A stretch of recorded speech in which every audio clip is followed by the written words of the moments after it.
Hello, welcome to my YouTube channel statistic by Alok में my self Alok Kumar.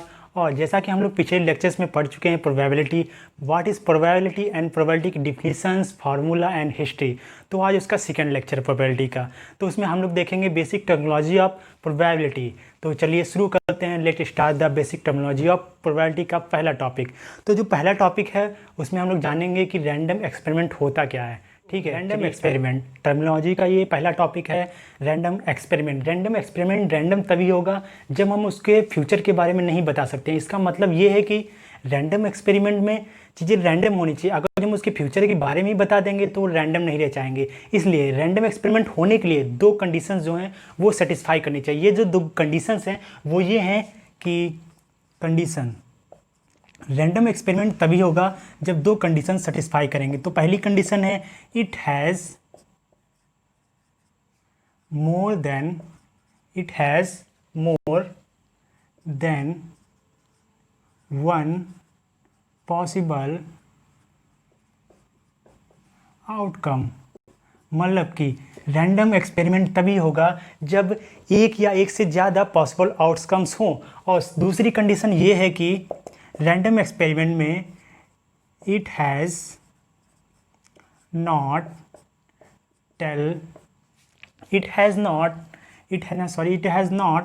Possible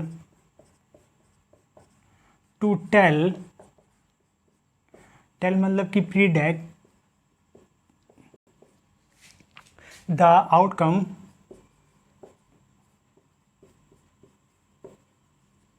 in advance.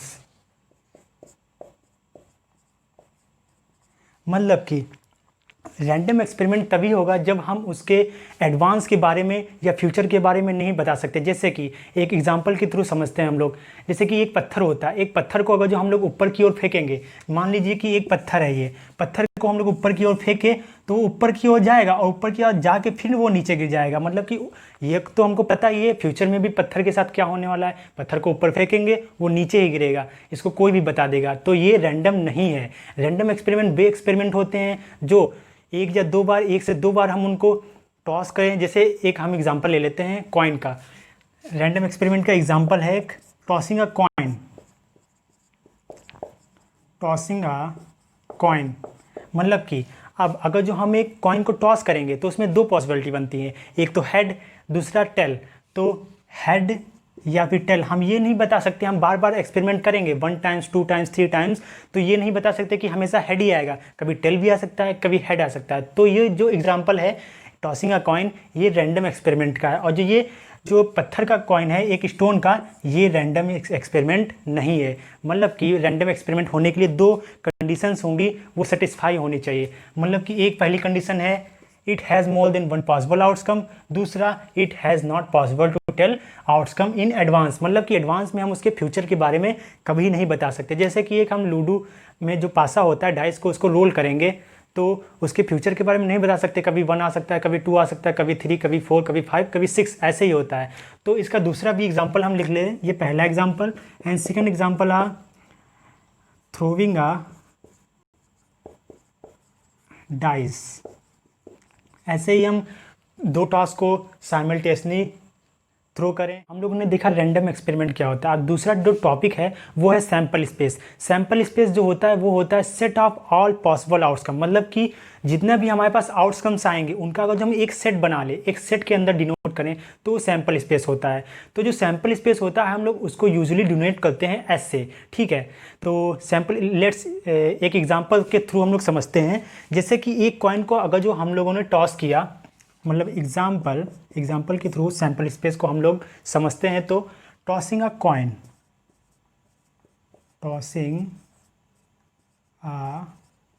एक coin नहीं, tossing अ two coins. ठीक है, एक कॉइन्स भी हो सकता है, 2 कॉइन्स भी, 3 कॉइन्स भी, कुछ भी सैम्पल स्पेस बन सकता है। तो 2 कॉइन्स के लिए होता ये है कि अगर जो हम सैम्पल स्पेस को एस से डिनोट करेंगे, तो एस से डिनोट किया हम लोगों ने, तब एक सेट के अंदर अगर जो हम बंद कर दें चीज़ों को, जो आएंगी, जो पॉसिबल होंगी, तो वो सैम्पल स्पेस हो जाएंगी। तो हम लोगों ने सेट का ये सैम्पल बना लिया।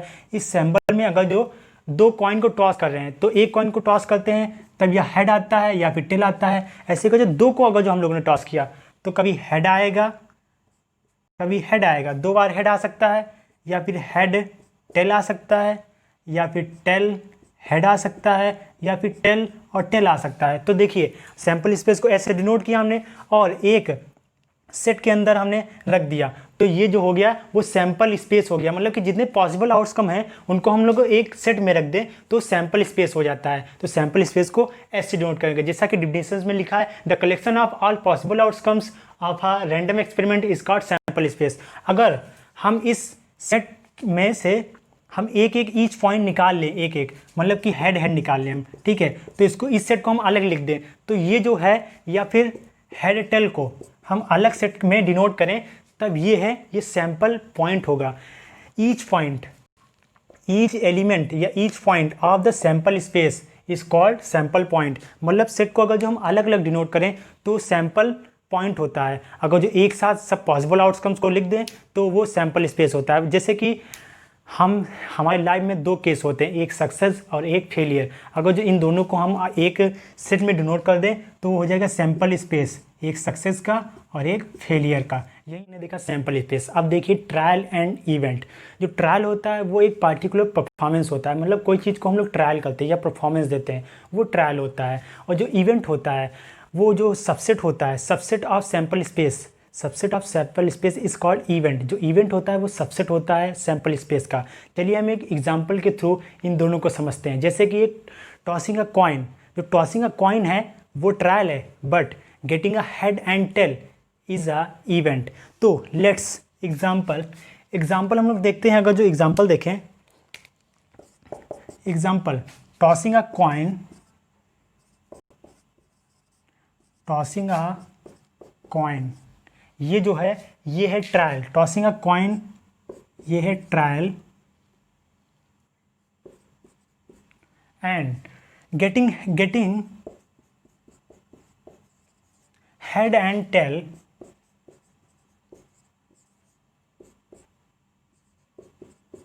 जो गेटिंग हेड एंड टेल है, ये हमारा गेटिंग हेड एंड टेल ये हमारा इवेंट हो जाएगा, ये इवेंट हो जाएगा। जैसे हम लोग एक अगर जो पासे को या डाइस को रोल करें, दूसरा एग्जांपल ले लें, हम लोग एक दूसरे एग्जांपल के थ्रू समझते हैं। तो डाइस का एक एग्जांपल लें। डाइस को रोल करें, रोला डाई, रोला डाई, रोला डाई। अगर जो रोला डाई करेंगे तो उसमें सैंपल स्पेस जो बनेगा वो होगा 1 2 3 4 5 एंड 6, ठीक है। जो सैंपल स्पेस 6 बनेगा, सैंपल स्पेस 6 बनेगा। जो ये सबसेट है, देखिए जो इवेंट होता है वो a subset of sample space होता है, ठीक है। अगर जो हम इसके सबसेट, जैसे कि हम कह दें getting an even number, getting an even number, ठीक है, गेटिंग एन इवन नंबर तो आएगा तो इसी में से, तो जो इसी में से आएगा तो सबसेट बनेगा ना सैंपल स्पेस का, जो कि डिफिनीशन से है। तो गेटिंग एन इवन नंबर तो हमारा बना 2 4 6। ऐसे ही हमने ले getting an odd number, getting an odd number, तो ये भी तो इसी सैंपल स्पेस से आएगा, तो वो सबसेट भी होगा सैंपल स्पेस का, तो होगा 1 3 5, ठीक है। ऐसे गेटिंग 6 तो हम लोग 6 लिख देंगे। तो ये जो एग्जांपल्स हैं ये जो हो जाएगा, ये जो ये सेट है ये हमारा इवेंट हो जाएगा। जो ट्रायल होता है, हम लोग जैसे अब डाइस को हम लोगों ने रोल किया या थ्रो किया या कुछ भी किया या हम लोग फेंका, ठीक है, तो वो जो डाइस को रोल करना हुआ वो ट्रायल हो गया। लेकिन जो हम लोग के पास प्राप्त होता है, गेटिंग होता है 2 4 6 इवन नंबर, ऑड नंबर 6, ये इवेंट होता है, ठीक है। जैसे कि प्रोबेबिलिटी डिफिनीशन में हम लोग लेते हैं probability of a event E, तो हम लोग कहते हैं probability of a event E, तब हम लोग फॉर्मूला लिखते हैं the favourable outcomes upon total number of outcomes, ठीक है। तो इसको ये जो ई है यही इवेंट है, ठीक है। Okay, events. अब इवेंट्स के टाइप देखेंगे। इवेंट्स के 4 टाइप्स होते हैं। तो सबसे पहले सिंपल पॉइंट्स। सिंपल पॉइंट्स में ओनली 1 सैंपल पॉइंट्स होता है जो कि सैंपल स्पेस में से लिया जाता है। दूसरा जो पॉइंट्स होता है वो है कंपाउंड इवेंट्स। कंपाउंड्स इवेंट्स में 2 और मोर देन सैंपल पॉइंट्स होंगे, ठीक है। जैसा कि यहाँ पे देखिए only 1 point sample point is simple events, और 2 और more than sample points is compound events. Events, ठीक है। श्योर इवेंट्स, श्योर इवेंट में ये होता है कि श्योर इवेंट अपने सैम्पल स्पेस का इटसेल्फ होता है, मतलब जितने भी आउटकम सैम्पल स्पेस में होंगे उतने ही श्योर इवेंट्स में होगा। देखिए श्योर इवेंट एज इटसेल्फ, ठीक है। इम्पॉसिबल इवेंट्स, इम्पॉसिबल इवेंट्स में नल सेट होता है, मतलब कि कोई भी आउटकम्स नहीं होंगे, ठीक है। तो हम देखते हैं एग्जाम्पल के थ्रू इन चारों को हम समझते हैं।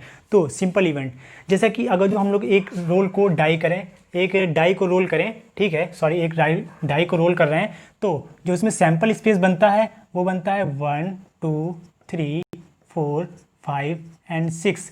तो अगर जो इस सैम्पल स्पेस में से एक पॉइंट ले लें, एक सैम्पल पॉइंट ले लें, मान लिया 2 ले लिया, तो जो ये पॉइंट है ये 2 यही होता है, एक पॉइंट ले लिया हमने, ठीक है, ईच पॉइंट 1, ठीक है।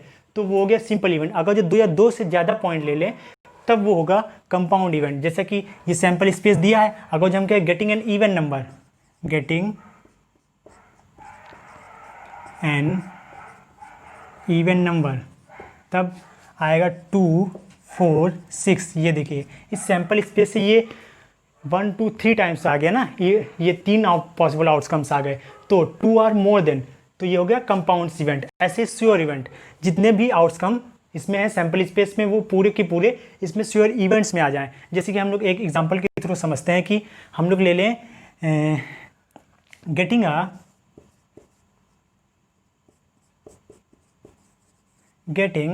लेस देन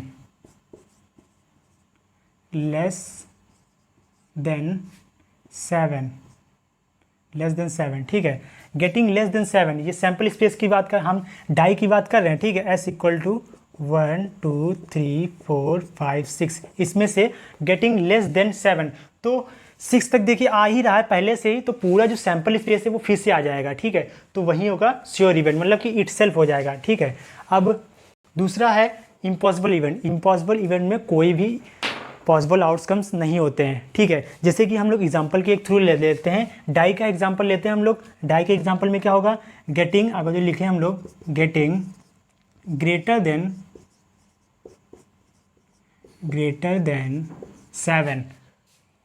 7, तो आप लोगों को पता होगा कि डाइस होता है उसमें सिर्फ 6 होते हैं, ठीक है, 6 फेसेस होते हैं, 7 तो हो नहीं जाएंगे, कोई भी ऐसा पासा नहीं बना जिसमें 7 फेस आ जाएं, तो ये इम्पॉसिबल होता है, मतलब कि ये नल हो गया, ठीक है। तो जो इवेंट्स हैं ये 4 टाइप्स हो गए हैं, 1 simple event, compound event, sure event and impossible events.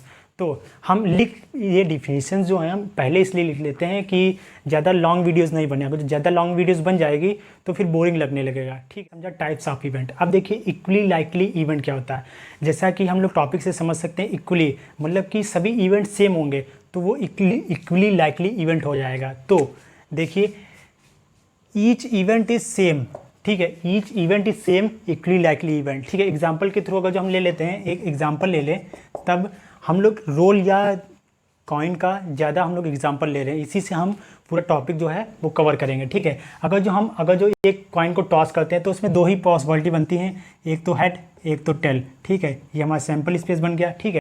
अब देखिए ईच इवेंट इज सेम, तो हम एक कॉइन को हेड आएगा या फिर टेल आएगा, ठीक है। देखिए पॉसिबिलिटी तो एक ही दोनों में बन रही है, ये तो नहीं कि इसमें 2 बन रही है इसमें 3 बन रही है, क्योंकि हम एक ही कॉइन को टॉस कर रहे हैं। तो देखिए हम लोग ने स्टार्टिंग में ही, मतलब कल के लेक्चर में हम लोगों ने पढ़ा था कि इसका फॉर्मूला पढ़ा था, प्रोबेबिलिटी का होता है। तो प्रोबेबिलिटी ऑफ इवेंट ए या इवेंट एस क्या हो जाएगा कि हेड, तो हेड आने की कितने चांसेस हैं, ठीक है। तो देखिए नंबर ऑफ फेवरेबल, तो मान लीजिए एक बार हेड आया, ठीक, एक बार हेड आया, तो एक बार हेड आने के क्या चांसेस हैं, तो 1, ठीक है, 1 चांस है, क्योंकि नंबर ऑफ फेवरेबल, जो फेवरेबल है एक ही तो है, हेड आने के प्रोबेबिलिटी जो है एक ही बार तो है, तो number of favourable outcome is 1 और टोटल आउटकम 2 टोटल है, तो फार्मूले के हिसाब से 1/2 हो गया ना, ठीक है। तो हेड आने की जो प्रोबेबिलिटी है वो 1/2 है। ऐसे टेल आने की प्रोबेबिलिटी क्या हो जाएगी, ये भी 1/2 हो जाएगा, क्योंकि इसमें एक ही पॉसिबल इवेंट्स है, ठीक है, 1/2 ठीक है।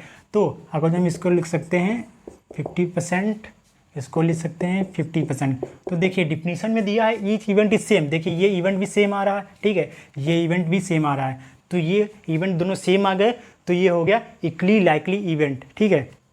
चलिए जो दूसरा टॉपिक्स है वो है इवेंट। एडजस्टिव इवेंट में ये होता है कि अगर जो हम किसी चीज़ का यूनियन ले लें, मतलब कि कोई इवेंट दिया है A1 A2 A3 A4 5 ... n तक दिया, अगर जो हम इन सभी का एक यूनियन ले लें तो वो यूनियन सैम्पल स्पेस बन जाए, तो वही होता है एग्जॉस्टिव इवेंट। या फिर हम दो इवेंट ले लें A1 A2, अगर उनका यूनियन ले लें तो सैम्पल स्पेस बन जाए, तो वो होता है एग्जॉस्टिव इवेंट। जैसा कि डिफिनीशंस में लिखा है कि यूनियन, देखिए union is the sample space, ठीक है। अगर यूनियन ले लें A1 A2 dot dot AN equal to S, इनका यूनियन ले लें तो ये होता है एग्जॉस्टिव इवेंट्स। एक एग्जांपल के थ्रू हम लोग समझते हैं कि एक एग्जांपल ले लें।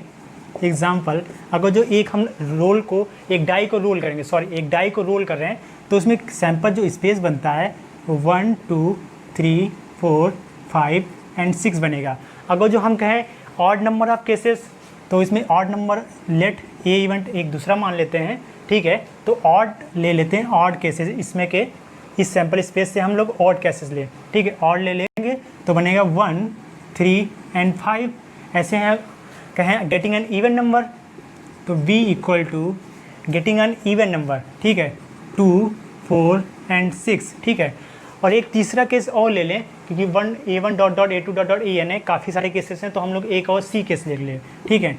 लेस देन 6, ठीक है, गेटिंग एन लेस देन 6, ठीक है। तो 1 2 3 4, ठीक है, लेस देन 6 नहीं, लेस देन 5 ले ले, लेस देन 5 लिया को 1 2 3 4 बना, ठीक है। अब देखिए, अगर जो हम A यूनियन B लेते हैं, जैसा कि हमारी डिफिनीशन से अगर जो हम यूनियन ले लें A यूनियन B, तब देखते हैं कि सैम्पल स्पेस बनता है कि नहीं। तो A यूनियन B हमने लिया, ठीक है, तो A जो है वो है 1 3 5, और जो B है हमारा, यूनियन का सैम्पल लगाया, जो B है हमारा वो है 2 4 6। क्या देख रहे हैं आप, क्या आप सैम्पल स्पेस बन रहा है, सैम्पल स्पेस बन रहा है, ठीक है। तो 1 2 3 4 5 6, देखिए ये पूरा का पूरा सैम्पल स्पेस बन गया, इक्वल टू हम लोग इसको सैम्पल स्पेस कह सकते हैं। अगर जो यहीं पे अगर जो हम लोग A यूनियन C लेके देखते हैं क्या सैम्पल स्पेस बनेगा, तो A यूनियन C हमने लिया, A यूनियन C, तब देखिए A जो है वो है 1 3 5, एंड जो यूनियन जो C है हमारा 1 2 3 4, 1 2 3 4, ठीक है। अब देखिए इसका हम लोग एक यूनियन बना दें, तो यूनियन बनेगा 1 2 3 4 5। देखिए ये सैम्पल स्पेस बना क्या, ये सैम्पल स्पेस में तो 6 फेसेस है ना, इसमें 5 फेसेस बन रहे हैं, तो ये सैम्पल स्पेस नहीं होगा, तो ये एग्जॉस्टिव भी नहीं होगा। एग्जॉस्टिव ये केस होगा, ये केस नहीं होगा, ठीक है। तो ये होता है हमारा एग्जॉस्टिव इवेंट। एग्जॉस्टिव इवेंट में ये कंपलसरी होना चाहिए कि किसी भी A1 A2 A3 dot dot AN का अगर जो हम लोग यूनियन ले लें तो वो सैम्पल स्पेस बन जाए, ठीक है। तो आप लोगों को समझ में आया, आई होप समझ में आया होगा। वो है म्यूचुअली एक्सक्लूसिव इवेंट्स, ठीक है। म्यूचुअली एक्सक्लूसिव इवेंट वो होते हैं जिसमें मीन्स नो कॉमन, ठीक है। अगर जो हम इसको ले सकते हैं मीन्स नो कॉमन, ठीक है।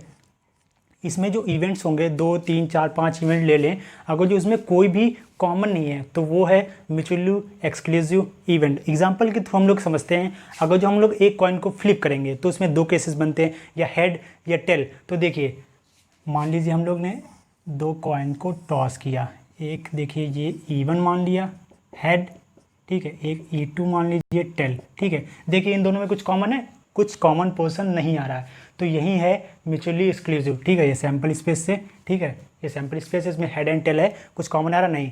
अगर ये एग्जांपल आपको नहीं समझ में आ रहा तो देखिए दूसरा एग्जांपल, एक रोल को डाइस कर रहे हैं हम लोग, ठीक है। तो जो उसका रोल को डाइस करेंगे, एग्जाम्पल्स में रोल को डाइस करेंगे तो इसमें 6 फेज बनते हैं। अब पिछला एग्जाम्पल जो था सिमिलर वैसे ही है, बस उसमें यूनियन होता था और इसमें इंटरसेक्शन होगा। अब देखिए गेटिंग है ऑड नंबर 1 3 5, हम लोग ने पिछला एग्जाम्पल देखा है। Getting a even number 2 4 6, and तीसरा जो केस था वो है लेस देन 5, तो 1 2 3 4, ठीक है, ये हो गया 1 2 3 4। अब देखिए हम अगर जो इंटरसेक्शन ले इन दोनों का, A इंटरसेक्शन हम B लेते हैं, तब देखिए क्या बनता है, ले लें A इंटरसेक्शन B, A 1 3 5, ठीक है, इंटरसेक्शन B 2 4 6। देखिए कुछ कॉमन पोर्शन आ रहा है, कुछ भी कॉमन पोर्शन नहीं आ रहा, मतलब कि एक नल सेट आ रहा है, ठीक है, नल सेट, ठीक है। तो इसमें कुछ भी नहीं आ रहा, जो ये कंडीशन को सेटिस्फाई करेगा म्यूचुअली एक्सक्लूसिव होने के लिए एक कंडीशन होती है, वो सेटिस्फाई होनी चाहिए, मतलब कि ए इंटरसेक्शन बी, ठीक है, इक्वल टू नल सेट होना चाहिए, जो कि नल सेट है, मतलब कि ये जो है वो म्यूचुअली एक्सक्लूसिव इवेंट्स है। अगर जो हम ए इंटरसेक्शन सी ले लें यहाँ पे, ठीक है, ए 1 3 5 एंड इंटरसेक्शन 1 2 3 4। अब देखिए 1 2 3 4 लिया, ए इंटरसेक्शन सी हम लोग ने निकाला, तब देखिए इसमें कॉमन पोर्शन आ रहा है 1 3, देखिए इसमें से 1 3 कॉमन आ गया, 1 एंड 3, तब देखिए ये म्यूचुअली एक्सक्लूसिव नहीं आया क्योंकि इसमें एक कॉमन पोर्शन आ गया, ठीक है। तो म्यूचुअली एक्सक्लूसिव यही होता है कि उसमें कोई भी कॉमन पोर्शन नहीं आना चाहिए, ठीक है। तो आई होप आपको जितने भी आज के टॉपिक्स थे वो समझ में आया होगा। अगर जो लोग नए हैं और हमारा पिछला लेक्चर नहीं देखा, वो लोग भी पिछला लेक्चर देखें। तो आपको अगर हमारे दोनों लेक्चर्स कल का और आज का पसंद आया हो तो उसको लाइक एंड सब्सक्राइब जरूर करिएगा और बेल आइकन जरूर दबाइए, क्योंकि हम आगे और भी वीडियोस स्टैटिस्टिक पे और मैथमेटिक्स पे बनाते रहेंगे, तो वो आपको बहुत ही आसानी से मिलती रहेंगी। सो अगर जो आपको अच्छी लगी वो वीडियो तो सब्सक्राइब करना ना भूलिए। Thank you so much.